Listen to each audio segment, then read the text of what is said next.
Hi, I'm Jesse with Thumper Fab. Today I'm going to show you how to install your Defender Crew Nerf rails. You have two lower brackets. One's marked with an F, one's marked with an R. The R will go in the rear, the F will go in the front.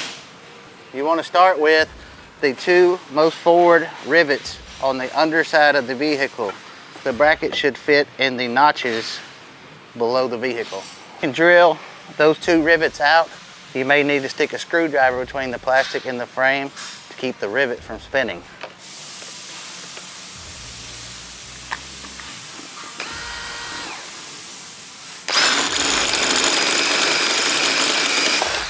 The same process for the rear bracket. It goes in the rearmost holes as well.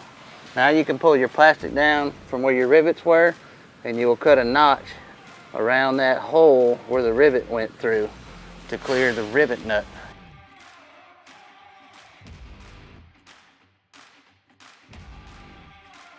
You can use a center punch to tap the old rivet into the frame.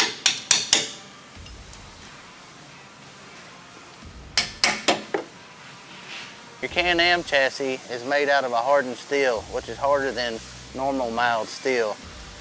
You're going to use a 17/32 drill bit, and you may need a couple if you go too fast.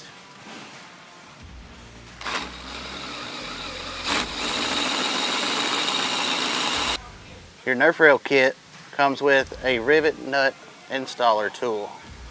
You'll put the domed flange side toward the rivet nut, suck it down to the rivet nut, put it all the way up to your frame. You have your rivet nut tool installed into the frame. You can hold back up on your rivet nut tool and tighten the nut. Careful not to over tighten, because you will break the bolt off in the rivet nut.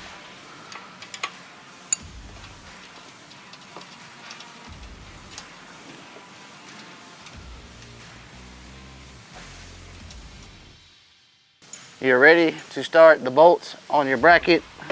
Insert the bolt into your rib nut and loosely tighten.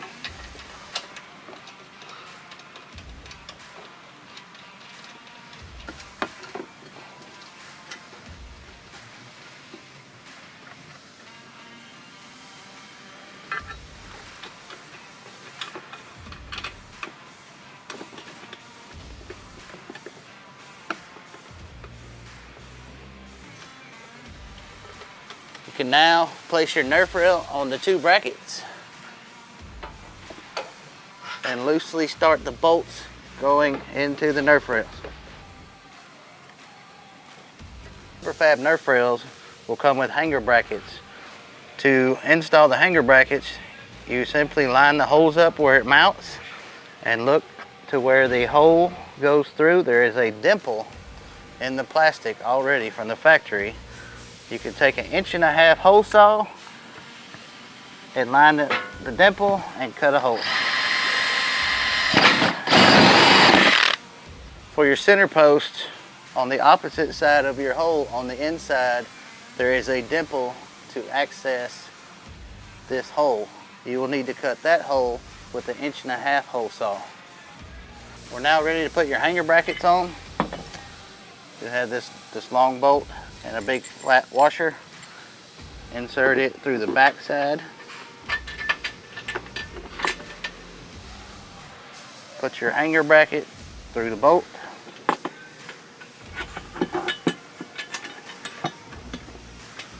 And loosely start your nut on the bolt. For the rear hanger bracket, you will need to start the bolt from the outside.